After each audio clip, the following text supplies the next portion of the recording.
Hello and welcome to the D1Baseball.com Thursday night weekend preview. I am your host, number one, playing second base for the Newtown Edgemont Little League 1982 All-Star team, Michael Patrick Rooney, coached by the great Michael Patrick Rooney Jr., my dad with his great white slacks, hashtag 1970s. More importantly than a rehashing of my Little League All-Star team, let me introduce to you the Nerd Master General, Mark Etheridge, is joining us tonight. Eth, how are you? It is amazing to see you. It's great to be here, and I'm pinch hitting for Aaron. Or actually, I think I'm going to give you a couple of innings on the hill here today, and just going. You know, I'm not going to be able to talk about spin rates for Longwood's backup catcher, Not his yet, his anyway. 11 and under travel team coach. I don't have any of that stuff, but I'll just do what I can. Right? You'll have the RPI though of the Longwood Lancers if they so too. Potentially. The Nerdcasts are not that far away. I mean, I We're don't know. close. Yeah, KR is in the house. KR, when is the Three first Nerdcast typically? 3 weeks, maybe? Yeah, 3 weeks? but about the first of April. Yeah, right along in there. Yeah, I mean, we're not So far from April, fellas. yeah. It's going fast as always. So Eth, this is the time of year where you're building your RPI pitch count up. Like you're not Nerdcast Yeah. ready, but you're Oh, kind of no, not at all, not at all. not yet. But that's okay. Yeah, but I, you got to stretch it out though. I mean, yeah, you that's don't right. come out and go 9 the first game. No. Being So too I have RPI a knowledgeable early might be a problem, actually. You could taint your brain. Could Go turn ahead, people KR. I'm off. sorry. well, no, I just had I had kind of a tough question from Mark to start things off. So Ooh. Hmm. I know, like the rest of America, Mark and myself both had St. Peter's advancing past Hmm. Kentucky in the basketball tournament. I guess my question is, will St. Peter's do kind of the same thing in NCAA baseball tournament this year? Well, they have that long-standing tradition of excellence, right?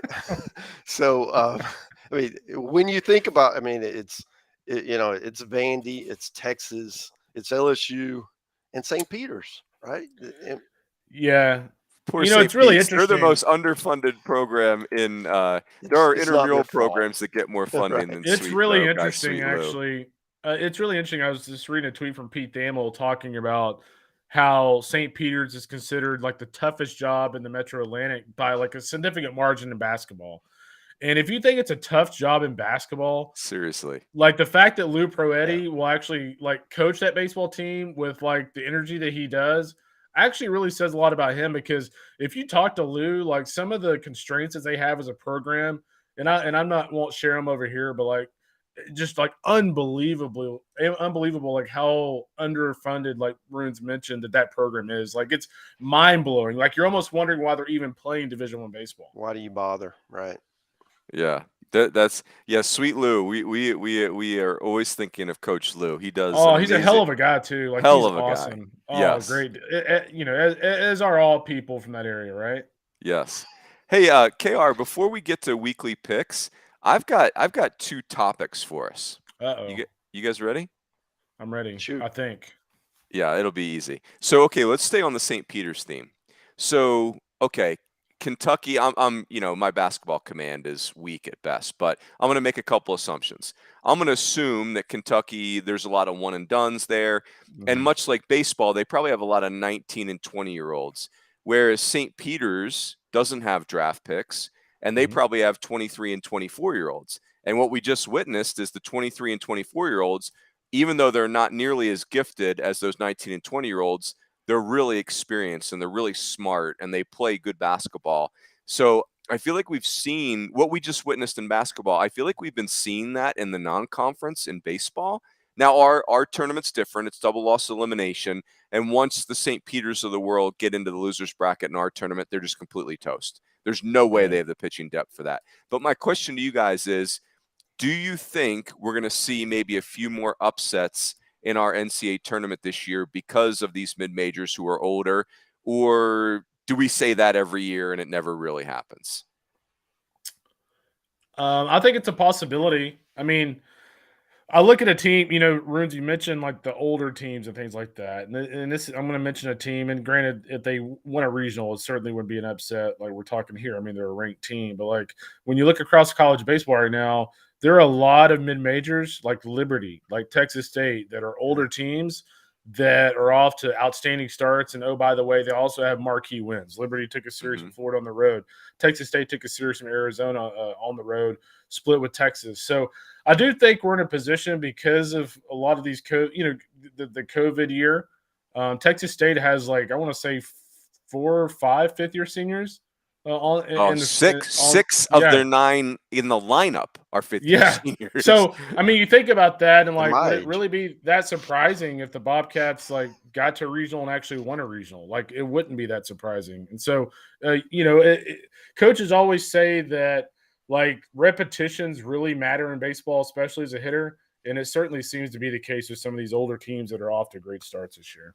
Yeah, and I would agree, and I think that you're already seeing some of that, with these midweek upsets. I mean, I haven't gone back and looked at it. Are we having more midweek upsets? It seems like it, right? And feels that way. And I think there's something to be said for having that experience and having that maturity, right? Not just not just playing in those atmospheres, but just being older and just having more life experience to be able to handle these big moments and not crumble. As I mean, we've all seen people get in these high pressure environments and they don't handle it well, especially if you're not used to it. But the older you get, the better you are at being able to handle those critical moments. And that's where something like this, and I don't know if this is your next question, but also the one-time transfer exemption, where you have guys who have experience somewhere else and are going to come in and just plug in and make a big difference, right? For their new team. I heard, it's funny you bring that up, Beth. I heard a coach in the Big 12 say that he felt like with the one-time transfer, the schools on the West Coast and a league like the Big 12, it's going to be a chance for them to get much older because, let's be honest, the Southeast is dominating recruiting right now. But, eventually those kids will want to get on the field and they'll probably matriculate west to find opportunities, and that's an equalizer for sure. It's funny what you brought up there a second ago, F. By the way, my man Zach Taylor in the chat over there says Mike Rooney ! 100% awesome. Zach, if you do any type of personal representation, I'd like to talk to you after the call because you need to be my agent. I don't even think I'm 100% awesome. I had myself at 72%. He's underselling you. Underselling. But hey, here's the point I was going to make to you guys. So, the question becomes, why does being older matter? And you were just alluding to it, F. And this coach kind of Texas State's a perfect example. Environments don't bug 23-year-olds, right? The Texas State kids have played in 2 major league stadiums already in their careers. They've played at A&M. They've played at Texas, right? All those things. Hey, first pitch breaking ball, seen that record, right? All those little tricks of the game, they're already, So, man, it's fascinating. Really it is fascinating. And something else I find really cool, just that I just love about our game is, you look at Sonny DeShara at Auburn, for instance. You're talking about a guy who's hit 273 at Samford last year, hit a lot of bombs, but hit 273. And so far with Auburn and tonight against Ole Miss, the dude is absolutely raking. And what's the big question mark that we have with these guys when they go to the SEC and programs like that is are they bad pitching bullies or are they actually legit hitters? And he's a legit hitter. He's really, really good. So Kendall and Eth, you guys help me decide this. So our man David Seifert, who is the director of credibility at D1Baseball.com. He's got. Are we sure about that? Yeah, he got promoted recently to director level. Me and Eth, who have real jobs, we understand what director level means. I mean, that's we're just ratcheting the stress up. So he has these 2 expressions. You just used one, the bad pitching bully, which I love that expression, but it's a little clunky. The other one that he uses is cookie crusher. Now, it's not quite as descriptive as it's not as much of a zinger as bad pitching bully. But do you two have? I don't know. I'm kind of torn. Do you two have a preference between bad pitching bully or cookie crusher? I like the bully one. I like the bully better. I feel like calling my man Sonny a cookie crusher is not cool. That's Yeah. right. It's Cookie. well, as our man Stitch would say, that's a double entendre. Is that the Yeah, is that the would be. yeah, that's the well said. Yeah. Excellent segue by you, KR, by the way. Look at you. Like that? TV savvy. So here's my next question. So Ole Miss and Auburn are in an absolute just rock fight tonight. Yeah. 13-6 in the 7th. Outs have been hard to come by.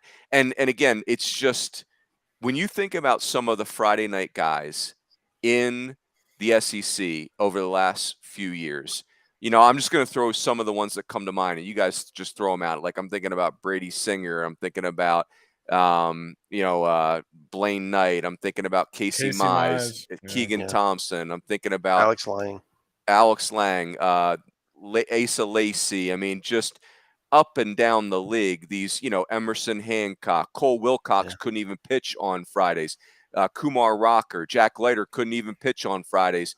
And again, this is no offense to these two guys because Mason Barnett is really talented, but he's not in those guys' class at all. He's not been anywhere near those guys' performance level. John Gaddis is a really nice pitcher, but again, he's not a first round pick like those guys are.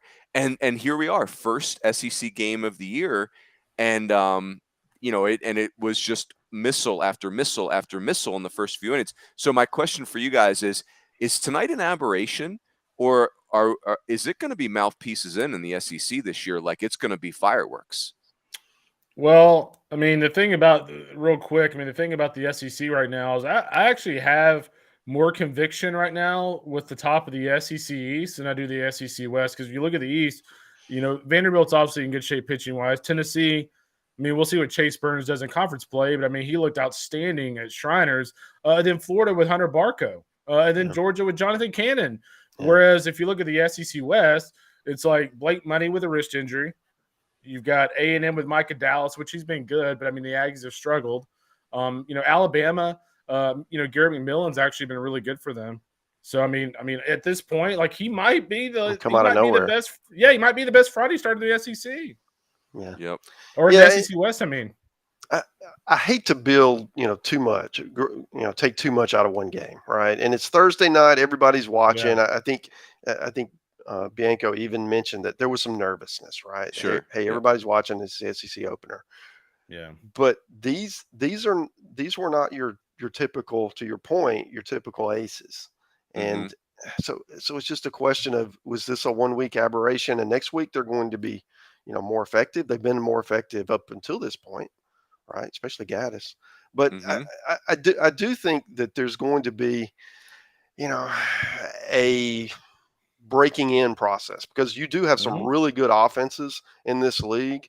And especially, you talked about some of these SEC West teams. Well, I mean, Ole Miss and LSU and Arkansas. I mean, those guys can really swing the bat. And then you look over and you got Tennessee can really swing it too. But I think that's where you're going to be able to find out. Okay,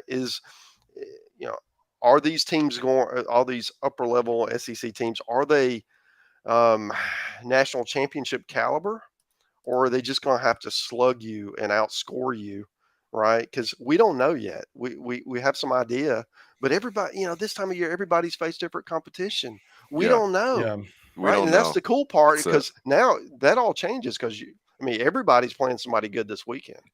And by the way, Auburn's got 5 errors tonight, and Ole Miss already had a top 5 offense, and now tonight they get 32 outs instead of 27. Yeah. That's a formula for a 13 spot getting dropped on you. 13 spot and counting. So that's no bueno. By the way, as you talked about the ace pitchers, I think I mentioned this to Aaron the other day on maybe our Monday podcast. But does anybody else out there feel robbed that, we mentioned the Asa Lacey's and guys like that, and like we're going to go the rest of his career without seeing Connor Prelip actually pitch? Yeah, bummer. Like at one point, people thought he was better than Asa Lacey. He'd be a 1-1 like in the fall. Seriously, like he'd be a top 5 pick easy this year with the dearth of pitching. Yeah. And you know what's a shame for Alabama is, like, you can see their program building. They get to a regional last year, and they get to a regional last year without Connor Prelip. and now they, you basically lose them for 2 And years is John. what's just crazy. Like that's a program changing recruit for Alabama. I mean, really a remarkable job. You get a kid out of Wisconsin that ends up being, like basically a future big leaguer, and they're going to get what, like 4 or 5 starts out of him. Like that's his career at Yeah. Alabama. Just 2 SEC innings. yeah. Oh Crazy, gosh, isn't that's it? heartbreaking. Yep. Yeah, and that happened at a time where they really couldn't afford to have a huge setback like that. Yeah, and I think they're always kind of in that mode, right, where they're in the SEC West and they don't have, they just don't have the scholarship intricacies that maybe some of their Right. peers have. So, like for Mhm. Alabama, they're like they're a small market team if you use the big league analogy. Like when they spend money on a free agent, it's got to work. It's not I Yeah. will say, like, I feel like they could be one of those teams that could surprise you a little bit in the SEC West because when they played Texas at Dish Falk, and granted it was like crazy, I think it was like 38 degrees all weekend. Yeah. So we'll see if Wasn't that a hitter's mattered a little. weekend. Yeah, exactly. But I mean, they pitched at a really high level. Hunter Furtado is up to 96 out of the bullpen. Keep an eye on that series this weekend. I think that series of Florida could be ripe for an upset. Yeah. I don't know if you'd agree with this, Seth, but I don't see, like, for Alabama, for where they are right now, I don't see any SEC game they're going to play this year where you're going to walk away and say, hey, like, talent-wise, they didn't belong on the field with that other team. I think those days are behind them. Yeah. Now, Yeah. they're not going to be the more talented team Right. every time out, but I feel like the margin has closed significantly. And there were a few years where, there were teams that they couldn't play with. Right. Not at They all, yeah. knew going into the weekend they were going to have help to win, or to even be competitive. And this year, I think that's different. They certainly, the talent level is up. They have some guys offensively. Um, they can hit the ball out of the park, which has been a problem for them. It would take 6 singles to score a run some innings, and it It's a was lot of singles. yeah, it's because you can't run the bases, so Yeah. it's those kinds of things. I think they're better. Um, but I am interested to see how they handle good pitching because they didn't handle it with that well with Texas. Southern Miss kind of handled them a little bit last night.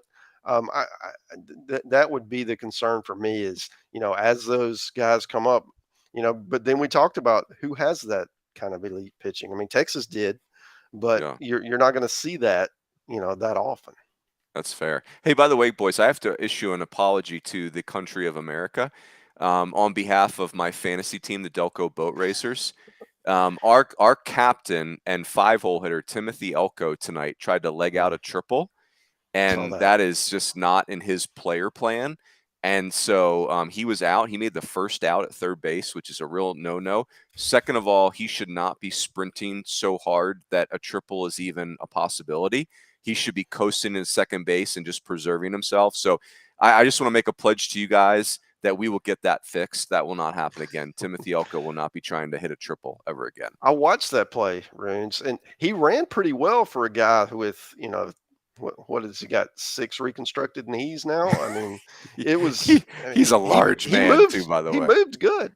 Yes. Right? I mean, relatively. Yeah, that's right. For a guy the size of a grizzly bear, he does. He Yeah. moves pretty good. So, boys, let's talk about the picks. So every week, everyone knows that we do picks as a staff. And for the audience, let me just introduce you to everyone that does these picks. So the great KR, Fitzy, great Aaron Fitt, yours truly, Eth, you do picks, David Seifert, director of credibility, Stitch, otherwise known as the Prince of college baseball, Shotgun Spratling, Patrick Ebert, hashtag Pebert, he does picks. Burt Granger also does picks. Now, Eth, I'm not sure if you're aware of this, but some of us in this group of pickers, we have hired a PricewaterhouseCoopers to do an audit of said picks, and I want to explain to you. Really good idea, right? Because we find it very curious that the people in first place are defending champion Burt Granger, who's an awesome guy, but also talks some mad smack in the preseason. He's at 24-15. Kendall's at 24-15, and Fitzy is at 24-15. And then Pebert is the second closest at 22 wins. And then Eth, you got 22 as well. I'm at 21. So Kendall, I'm doing a lot better since I since you guys told me that we're picking the winning team and not the losing team, I was channeling Leonard's losers for a couple of weeks, and that now I've got that straightened out. Kendall, would you like to comment on the accusation of shenanigans in this competition? No, so I just put really deep thought into my picks. So, like, if you noticed the other day, like St. Peter's. Exactly. See, I almost picked them. I should have. I knew it.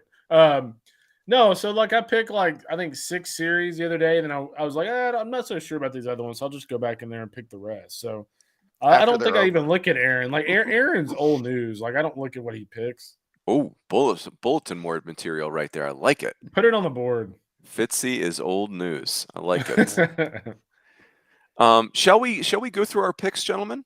Let's do it. Why not? Okay, so the first series, Eth, you're the guest. So and I can help you. I got the spreadsheet up, Eth, if you forgot who you pick, which I tend to. The first series we did was Mississippi State, defending national champs, at number 20, Georgia. So that's 23 at 20, according to the rankings. So, Eth, do you remember who you picked? I picked Georgia. And tell us why. What were you thinking? Yeah, really, it's a I have no idea what to make of that team in Starkville. That's really what it is. And certainly the talent is there even without the guys they've lost on the hill. And then with Georgia, I'm concerned because they had the big showcase with Georgia Tech and came in on the short end of that. So it's not I don't feel super about either team, right? But I think we're going to learn quite a bit, and I like where with Cannon on Fridays. I mean, that's something Mississippi State no longer has, right? Yep. So that's the edge, and that was really that and playing at home. That was why I went with the Eastern flavor of the Bulldogs versus the Western. I like it. What say you, KR? You picked Georgia also. Yeah, I picked Georgia. I'm with Mark. I just think when you look at Georgia's frontline pitching, I feel a little bit better about it. But I will say this. I do think there's a part of Mississippi State that, kind of the cloud of Landon Sims and the certainty surrounding that over the last couple of weeks. I think the fact that that's kind of, a closed case now. I just wonder if they kind of play maybe a little looser this weekend. So I don't necessarily feel like ultra confident about my Georgia pick, but I just think if it's totally chalk, then Georgia has the better starting pitching. And I think Georgia being at home after losing that Georgia Tech series, I think they know they need to kind of get a marquee series win to start conference play here, especially at home. Yep. All the reasons you guys just said. Georgia's, Jonathan Cannon, then, just being really hard to get your arms around. Mississippi State right now. They're just so hard to figure out. By the way, boys, I want to take this moment to do a shout out. So the SID for SEC baseball, Ben Beatty. This is 2 consecutive podcasts that I have.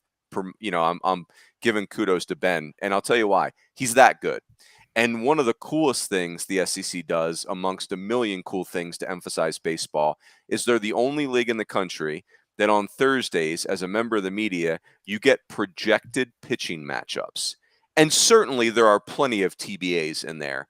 But, I mean, just the promotion of the game right there is amazing. And the reason I was thinking of that is because I'm sitting here looking at trying to figure out who is Mississippi State's rotation. And so it's Preston Johnson, Parker Stinnett, and Cade Smith. And Preston Johnson, I think we all know and trust. Yeah. Parker Stinnett's numbers are pretty good. But if I recall, he did not fare well against Long Beach State. Do I have that right, KR? He's been really good lately. Okay, good. So that first start rough, really good since then. Yeah. And I remember Fitzy saying his breaking ball is hellacious. So, yeah. Gotta love it. All right, let's go round 2. Miami at Clemson. KR, why don't you kick us off on this one? I think we're very in sync here too. All right. I just want to give some breaking news. I did talk to Lou Proetti. He said they are currently fielding noise complaints at their hotel down in the Charleston area, but he said that he's absolutely loving the complaints. So people are starting their stuff. Yeah, live it up, St. Peter's. That's awesome. So I took Clemson. I really, really like the way this team's playing. They're playing ultra confident. Mac Anglin, guys who's always had premium stuff, has really been outstanding so far this year. And I like what they're doing, top to bottom offensively. They've been very balanced. You look at the Ingle kids, gotten off to a really nice start. Jonathan French It seems like every single time I look at a box score, like he's done something big. Then of course you have Caden Grice. So I think Clemson at home, but I will say, Miami, Carson Palmquist did not throw well last weekend against Boston College. And he's one of those guys that, like, I don't see him having 2 straight bad outings. So I think people are going to be in for a real treat with him versus Mac England. I love that. Eth, what's your thoughts here? Yeah, I agree. I mean, with Clemson playing at home, that is a very difficult place to play, especially when they're going well. And after the South Carolina series, they followed it up with Northeastern last weekend. Those are two two really good weekends back to back. That place will be rocking if they get decent weather. That's always the question this time of year. But I like it. I like Clemson to take this. If this was in Miami, maybe I would lean the other way. But I think the home field matters. Yeah, I'm with you guys. It's interesting. I had that game you referenced, KR. I had Palmquist against Boston College, and it was shocking to see Boston College put it on Palmquist like that. It was literally the worst appearance of Palmquist's college career. He had never given up more than 3 earned runs in an appearance, and he only had done that once in his 3 years, and he gave up 9 earnings. I mean, it's just crazy. Like, I don't know if his ERA is going to recover, but and Boston College deserves some credit for that. They've got some good hitters, but like Clemson, to borrow the expression, I just like the cut of their jib. Like I don't know their personnel great. Caden Grice hasn't even really gone off yet. If we're assuming that's going to happen, but they're just playing with a different spunk and energy, and it felt like last year it was pretty flat for a Clemson team. So, and Monty Lee was pretty forthright about saying, "Hey, we just didn't have the chemistry that we want around here." And so, anyway, I'm with you guys. Clemson was Miami. Again, Miami's top of their roster can play with anybody. They're just not as deep as like the Miami teams of 15 years ago. It just feels like they're stars and then hard to get your arms around the rest of the group. I mean, you look at like ahead. Yo-Yo Morales. You look at like Yo-Yo Morales, like Jacob Burke, the Southeast Louisiana transfer is off to a really good start. CJ Kafis is a guy who has a lot of potential, but I mean, outside of those guys, I mean, you look at their lineup and you're kind of like, there's not really that ultra scary dude in that lineup. Yeah. No, I'm with you. So most of these series we agreed on. There's going to be a disagreement coming up though. So Ole Miss at Auburn. Eth, what do you got there? Ole Miss, just that offense. Yep. Even playing on the road at Auburn, Auburn they pitched better than last year, right? But I still don't like them against this offense, and Yep. I just think Ole Miss will pitch well enough to keep Auburn's offense in check. KR, what are your thoughts there? What F said, I'll say this though: had last weekend not happened, where Auburn got knocked around by Middle Tennessee a little bit, I might have been a little bit more. I could see Auburn winning this because, like, their pitching the weekend I saw them at Globe Life was actually pretty good. But man, that made me really gun shy. The fact they lost that series in Middle the way they did. I'm KR. What you said, just ditto. Like Middle Tennessee's under 500, and yeah, that scared me off on Auburn because I've watched half of an Auburn game and I remember thinking, man, they've got some athletes running around there and they did pretty good in the transfer portal. But yeah, it's that was a scary weekend last weekend. And obviously, not a great start. All right, so next one, Florida at Alabama. Now this is interesting. Speaking of what's the Road Dogs home? Road favorites? Is that the opposite of home dog? I guess road favorite. We'll call it that. So, what do you got here? Florida at Alabama. I took Florida. I think the reason I did is Alabama has not fared that well against elite pitching, and Florida has some guys, man. They stack them, and I think that's the difference. I do think Alabama. I mean, Alabama's not going to get swept, right? They're going to be competitive and have their chances to win it. I just think they're not quite ready for Florida. Yeah, that's fair. KR? Yeah, I mean, I think the big differentiator in this series is the fact that when you look at Florida, obviously they have Hunter Barco, but I was just talking to Sully this morning about the kind of the rise of Brandon Sproat. Like he was saying Brandon Sproat's been sitting 94, 97 with improved secondary stuff, and kind of going back to Mark's point, like that's elite stuff, and like I just don't see Alabama's offense getting a lot going against those two arms. And I think Florida, Florida's a young lineup, but they've also got a lot of talent. Yeah. Yeah, doesn't it feel like, to me it feels like Florida last year was just so off-putting how disjointed they were. And again, like Florida, I would argue was the program of the decade before. Now I know Vandy, Florida went to 7 Omahas in 10 years. To me that's insane. Vandy went to less Omahas but won one more national title. To me, I would pick Florida because of how hard it is to get to Omaha. They made it look easy for an entire decade. But that said, like last year was really off-putting. Like they just were Mhm. sloppy and clunky and lifeless at times and talented, but Florida never plays below their talent level, right? Like Yeah. anyway, they look like old school Florida again to me. Yeah, a little bit. I mean, I will say this. What's really interesting is I think we would all agree that Florida was kind of a disaster at times last year, but at the end of the day, they still hosted. Yes. So it's kind of like if there were worse days, like hosting a Yeah. regional, that's pretty good. Yeah, Well, they I got think that's dudes.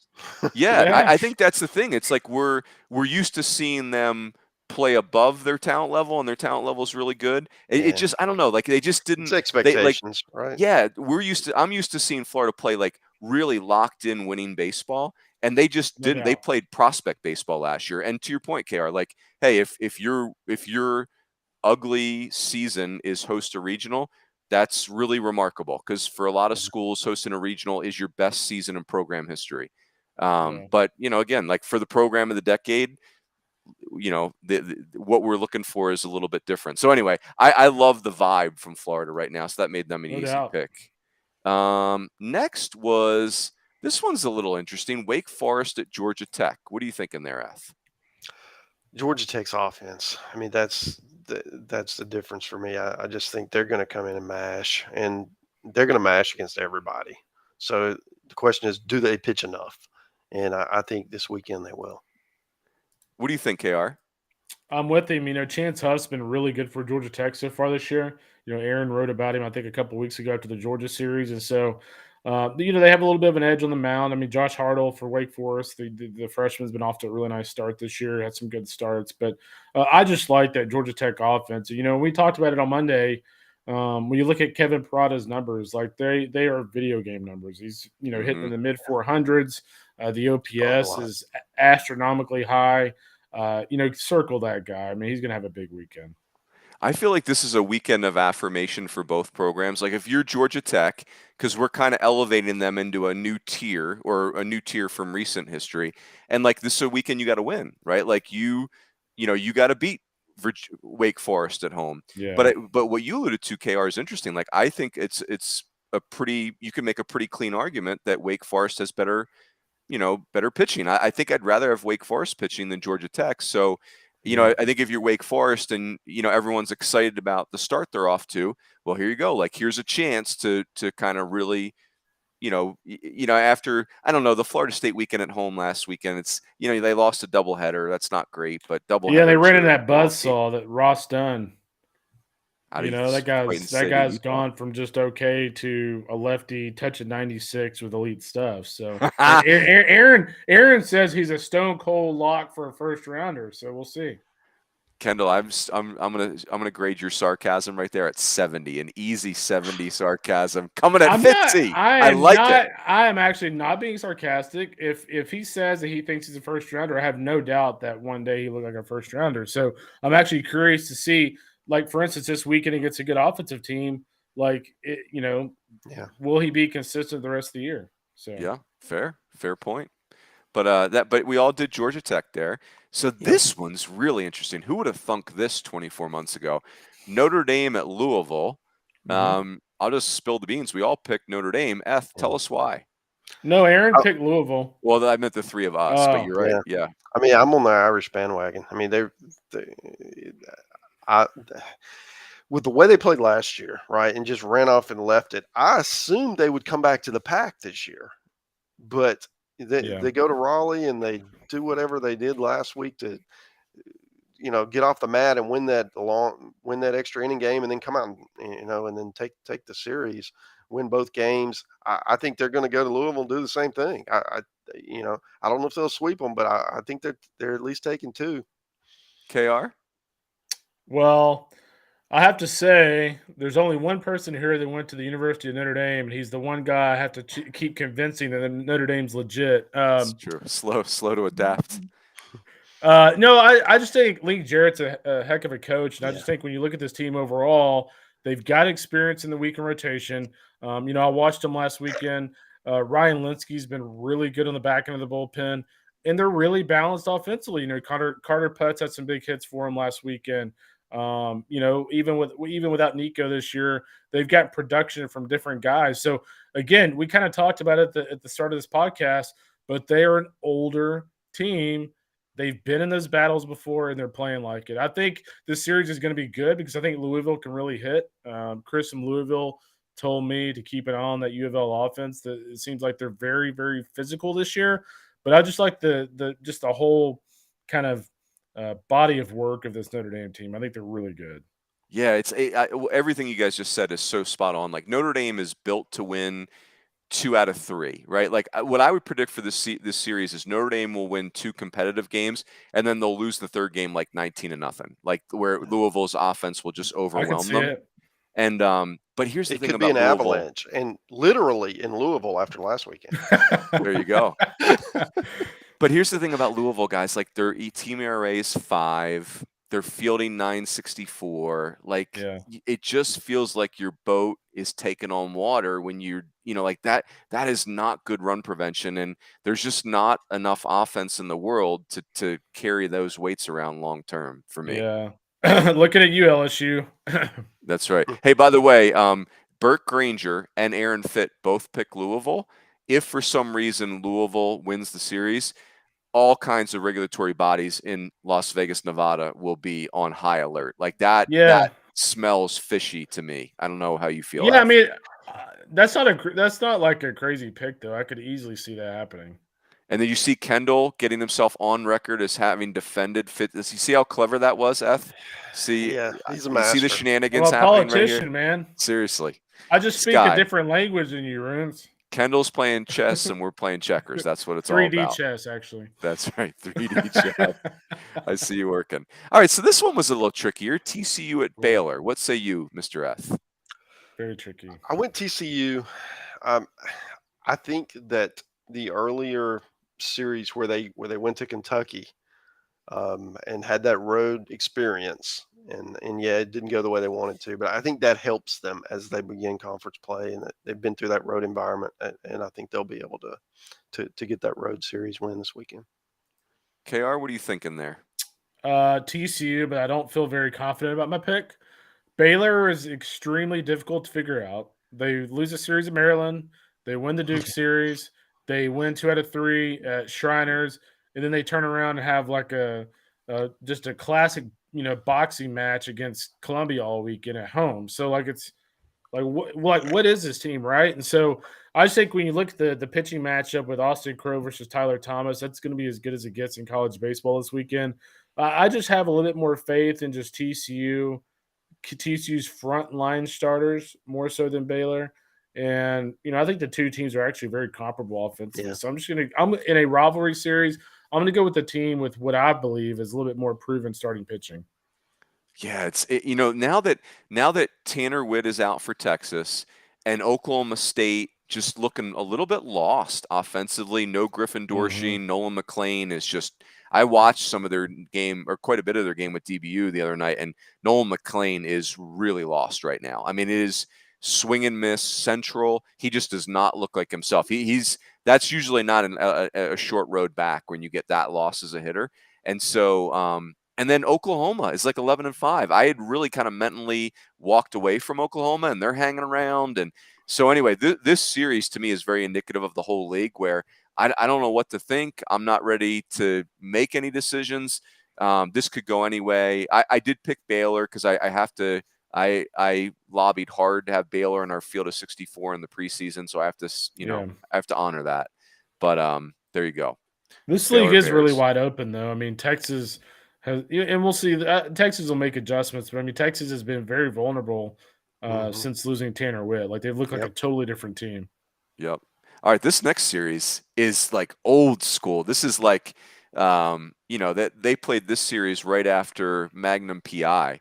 right before the Love Boat came on. This is Florida Hey, Atlantic at Southern Miss. I mean, this is like gotcha. old fashioned right here.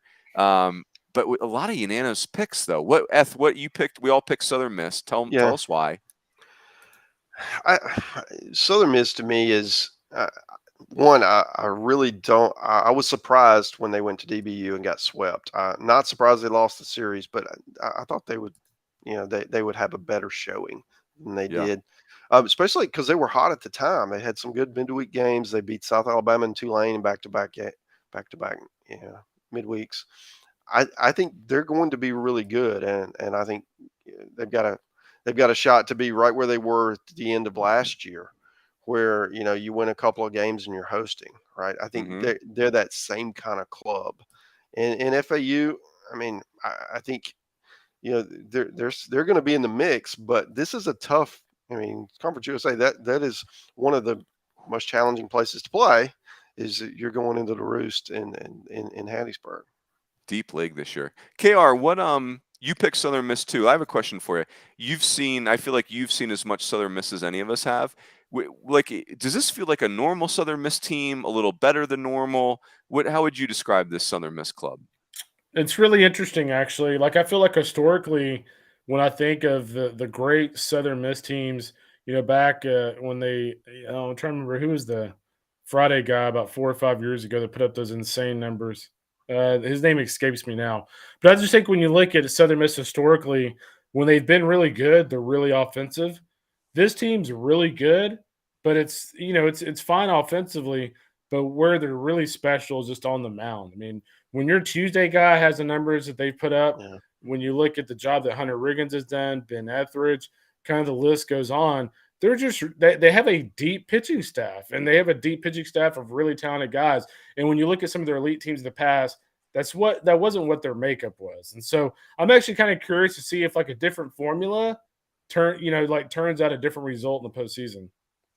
Yeah, I watched a little bit of their game. Were you thinking of Gabe Shepard? I know you were always a huge Gabe Shepard fan, but I don't Oh, think I that's who you love were Gabe thinking Shepard. of. No, Hunter Mark, No, Stanley, Walker Powell. was it Kurt McCarty? Was that who I'm thinking Oh, of? that sounds right. JC Keys. You're right. They've had a ton of good Yeah. arms. Or was McCarty East Carolina? I can't. It was a few years ago. I I know can't who you're remember. talking about. There was a guy who had an ERA under 1, into May, right? He was just Yeah, it just wasn't. dominant. I'm pretty sure Kurt McCarty was an ECU guy. He was an arm slot guy. He Yes, just had a I can't funky. remember. Somebody put in the chat. I can't remember his name. So I'm going to look up 2017 because that was the year they hosted, and if memory serves, Mississippi State went in there.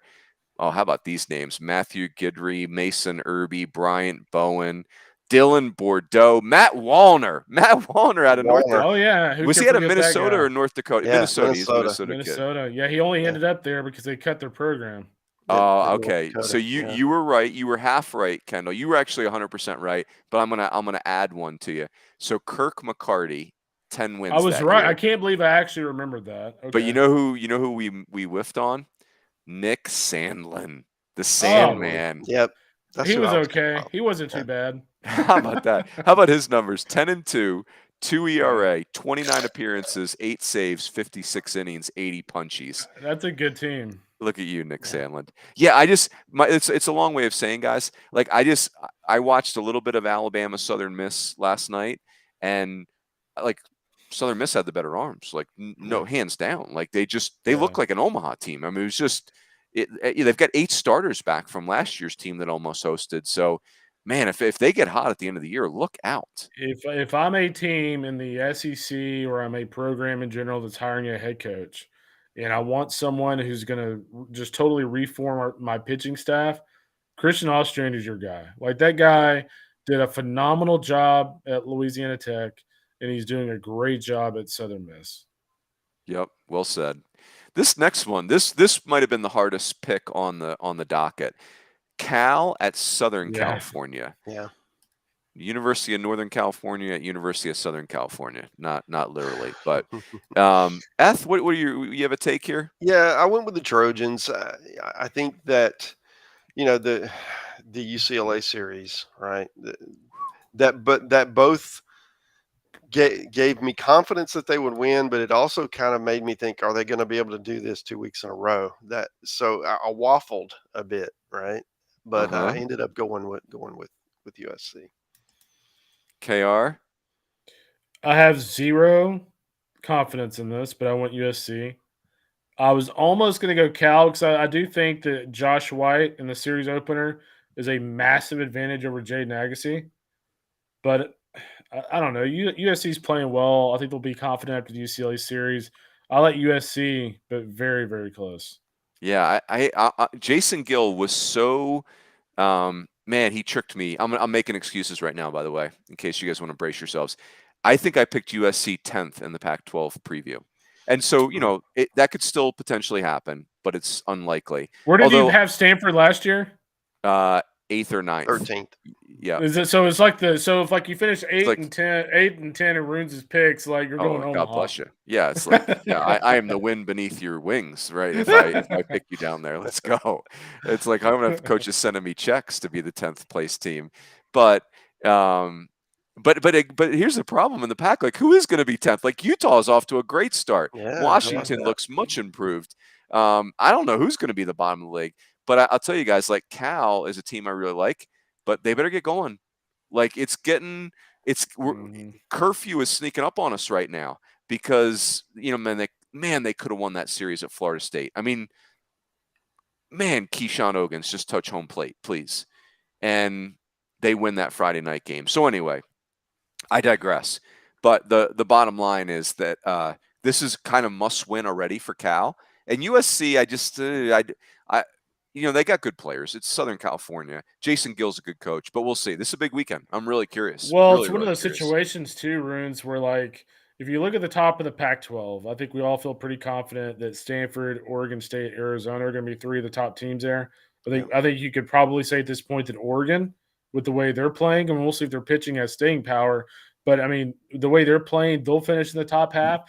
And so you're looking at USC and Cal as, especially if USC wins this series, like the leg up they have on somebody like Cal at that point is pretty significant. If we feel like those other teams, it's a pecking order game, and this is a big series in that regard, I think.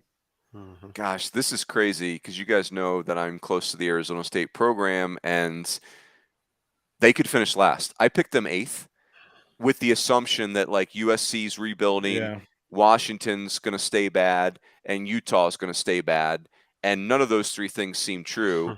And ASU has had a really choppy. I mean, they're in last place based on non-conference record right now, and they're going to Oregon State this weekend. That's not a good place to get healthy. But man, that would. Well, I'll say this though, shocking. Like me, like I'm not one to just take up for coaches, but I will say this: I don't know, like I don't think it matters this year, like who their coach would have been. I think they're still finishing near the bottom of that league. Yeah. Oh, for sure. I mean, I picked them 8th, so it's like bottom feels. They're so. I don't think what they do this year is like an indictment on the current staff. Now, next year, the year after that, then you can start to make those assumptions. But hey, and by the way, finishing last in a power conference, I mean, Texas did it in 2019, right? Like, it's not like that means that it turned out okay for them the next year. Yeah, right. Yeah, it sure did. So anyway, stuff happens. All right, so let's go to the next one. NC State at Florida State. This actually was a really hard pick 3 weeks ago that became a very easy pick 2 days ago. We all picked Florida State. Go ahead, Eth. What are you thinking here? Yeah, it's pitching for me. That's Florida State. The rotation is it's so strong, and like you mentioned a few weeks ago, we were thinking about the Tommy White phenomenon, right? And this would be an awesome thing to see him face those pitchers. So, and that's still true, right? It's still really compelling, but it's not as much so since NC State's. I don't know. They've certainly hit a wall. Not pretty. Go ahead, KR. What's your take on these two teams? Yeah, I mean, I just like where Florida State's rotation stands. With Messick, Hubbard, and Ross Dunn, who was outstanding last weekend. But NC State is scary in this series because I think if you're NC State, you now have a series sweep going 0-3 against Northeastern. You've now lost a series in Notre Dame, so like there's got to be a little sense of urgency in that locker room. And this is a team with talent. And when you have a team with talent that feels like they're up against the wall, don't be too surprised if they win the series. But I do like Florida State, but I would not be remotely shocked if NC State pulled the upset. Yes. By the way, F, a few weeks ago on a podcast, we did Tommy White. Will he take the home run record that we're aware of for true freshman is Spencer Torkelson 2018 hit 25 jacks. So Mm. through 16 games, Tommy White is at 9, which he has cooled off significantly. However, he's still way above pace to beat Torkelson. So Kendall said Torkelson will hold the record when it's all over. Me and Fitzy, I think, both said Tommy White. What say you, Eth? What you got to take on that? Can Tommy Well, White get to 25? my answer would have been different 3 weeks ago. Seriously, it would have been Yeah, I would have said 105. yes. Yeah, but now, but now, I think pitching coaches have seen him, right? Yeah. Every game's on video now, so you have a better plan for how to pitch somebody like that. He's still he's still swinging it good, but he's just, not the joke that it was before. Hey, KR, Scott Ordway's got that question in the chat. What are your thoughts on Stanford this season? Let me rephrase his question. You saw peak Stanford in Round Rock. The results since then have been less convincing. Where's your conviction level on Stanford right now? I really like them offensively. I think their margin for error on the mound is very slim. I like Alex Williams. I still want to see Quinn Matthews be consistent. I mean, he was awesome for me, but he gave up, I think, 8 runs in a couple of innings last weekend against Oregon. And I mean, this is going to be their situation the entire year. They're not ultra deep in the bullpen. They've got Joey Dixon, Tommy O'Rourke, and Braden Montgomery, who has a big arm. But he's not always ultra consistent. He gets himself into some jams, and when you do that, you can also get yourself into some big time trouble. So I think the biggest key for Stanford is just Quinn Matthews in the back end of that bullpen, just the stability of it moving forward, because those 3 guys in particular are going to have to log a lot of important innings this year. Yeah, well said. Boys, last series of the night is South Carolina at Tennessee. And in theory, this would be a great series. I think it's probably doesn't feel as great, although Yeah. there is the Will Sanders factor. Eth, what's your take on this one? Well, if this was in Columbia, I might feel different, but with it being in Knoxville, it's definitely the ball series to win, and I do think that South Carolina had a great day, and take nothing away, that was an incredible day I guess it was last Sunday. It's going to be really hard to bring that kind of intensity and effort on the road this week. I think it's all balls. KR? All Vols. All balls. Will Sanders is going to be South Carolina's only chance to win a game this weekend. He has electric stuff. He has a big league arm. I think he punched out 13 or 14 against Texas last weekend. So if they don't win that game, I don't think they win a game in this series. But you never know. I mean, they played well that one day. We'll see if they can carry it over. I'm not convinced they can, but I've been wrong before. What you said there, KR, is so spot on. Like Will Sanders is by far the most important player for South Carolina. Yeah. I am very intrigued to see their freshman Matthew Becker, whose numbers are bonkers, and he punched out 11 against Texas. I mean, I don't know anything about him. I'm curious. Hey, and by the way, Tennessee's SEC rotation is 2 true freshmen and a transfer from the Sun Belt. So. But I think where my feelings really are is what you said in the SEC primer, KR. I thought it was so spot on. Fitzy disagrees with us, but you picked Tennessee as the surprise of the year in the league, or the surprise of the year so far.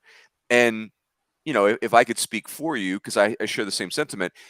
It's not that we didn't expect Tennessee to be good. We ranked them right in the top 20, but they're not like a top 20 team. They look like a top 3 team.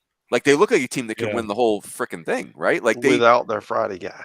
Yeah, who may come back, by the way. Yeah. Right. Yeah, I mean, Drew Beam was outstanding. The Sunday that I saw them as Shriners, the other freshman, Drew Beam, was up to 95 with electric stuff. I mean, Chase Burns had an 87, 89 mile-an-hour cutter, sitting 94, 98. And their offense has been terrific. That was another question mark kind of going the year for them is, they did lose a couple of key pieces offensively. And and Liam Spence and Jake Rucker. And what has happened? Trey Lipscomb has just gone bonkers. Yeah. They're getting production off the bench from Christian Moore, Christian Scott, Blake Burke. I mean, Seth Stevenson's having a really good year. Jared Dickey's come out of nowhere to hitting like 480. So they're just getting production from 11, 12 guys offensively. It's crazy. Yeah, it's I just had this thought when you were talking, KR. Like, if you said to me, okay, who's a team nationally that has more just physical talent than Tennessee, I would have a tough time giving you. By the way, when you were speaking, Max Ferguson was a name that my brain was searching for. Just like those three really good infielders. But yeah, I like, forgot about him. yeah, but I mean, like, but your point is well taken, right? They're basically replacing the whole rotation, and they're replacing three like glue guys, top of the order. Like, those kids were great players, and they're taking their DH and making him the catcher in Evan Russell for the first time since high school. There's a lot of things that could cause, loss of sleep there. But if you put a gun to my head and said who's more talented than Tennessee, I think my answer is nobody. I mean, just like you line up the athletes. I mean, who's got more arm strength? It's Who's got kind of more interesting. velocity? Yeah, it's kind of interesting. I was talking to a national cross checker today, and we were talking about like Ole Miss and a few other teams. He had seen I think like 10 of the top 12 teams, and like his thought was Tennessee was the best team in college baseball. And that's just one person's opinion, but just kind of gives you an idea of somebody who's seen a lot of baseball, like thinks they are the top team right now. So, yep, well done. Interesting. Well, Kendall, I think we almost picked entirely the same teams, which really depresses me because I need to make up some ground on you and the great Aaron J. Fitt. Let me see. Well, Let me just you recap. probably just looked at my picks and just picked the same ones. Nonsense. So, and you did say that we're having this audited, right? Because there's been some questionable results over the years. Yeah, I see a lot of whiteout on this sheet. Yeah, even though it's digital, it's very, very curious. So Eth, before we bid everyone good night, Yep. let's just keep getting that pitch count up. I'll speak for America when I say we are super geeked up for the first Nerdcast. That's when the season's real. When we're nerdcasting, then it's to use the Tommy Boy, the Chris Farley GIF. Then it's go time. Mm-hmm. So we Rudes, you're going to do the Nerdcast with us, right? No, it's no way, man. I am not messing with the Nerdcast mojo. I feel like if you were part of the Nerdcast, I feel like it might last like 4.5 hours. Yeah, exactly. Yeah, right.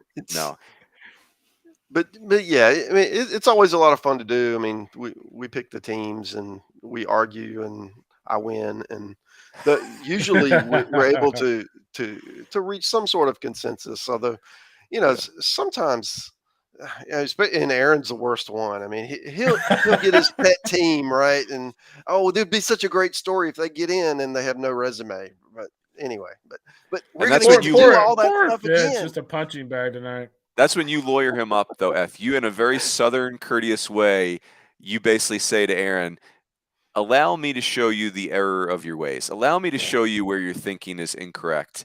And you do, as a good teammate does, you help him get to a better place, which is, we're just trying to help him. Yeah, that's right. Yeah, it's because we love him, right? We're not trying to hurt him. North Carolina can't be national seed 1 through 8. Right. But then you've got Kendall, who will discuss, a team for like 15 minutes, and he'll be off texting, getting some scoop. And then he'll come back and say the exact same thing that we just said, which is great. It's great entertainment. But that's all for the perk. I can confirm that does happen. They will go through a whole team, and I'll go back and go, hey, have we discussed so-and-so? And they'll literally be like, hey, we just talked about those guys for 10 minutes. It's one of my favorite moments. It's good that we're consistent. Yeah, that's right. That's right. Hey, by the way, though, this could be a difference maker, Eth. What if the Nerdcast is a live stream this year? Ooh. Kendall is not. Oh, look at you! Look at Miss Rogers. Yeah, that's right. Angela Rogers awesome. In the chat. Welcome to my world, Mark. Quote unquote. I see you working right there. That's awesome. If you guys are live streaming, that's going to be an issue, KR. Like when Martha blows up. Yeah, that's going to be. You'll have to figure something out there. I'll have to have my feed just go out randomly. That's right. That's the Kendall other thing, goes off of camera suddenly. most of the time I'm doing this, right? Looking up something. Oh, you got Some it. little nerd stat, right? You So have to. So, yeah. yes, very good. Eth, it was awesome having you. We will do Yeah. this again. Can't wait for the Nerdcast. Hey, for those of you that are on YouTube, please, please, please subscribe to the D1 feed there, if that's the appropriate lingo. We want you to follow, subscribe. The YouTube is a very important medium for us, and that those metrics are really helpful for the enterprise. So if you don't mind, subscribe to us over on YouTube, the D1 baseball feed. That is mucho apreciado. So that is it. Boys, have an awesome weekend. Enjoy, and we will catch you next week.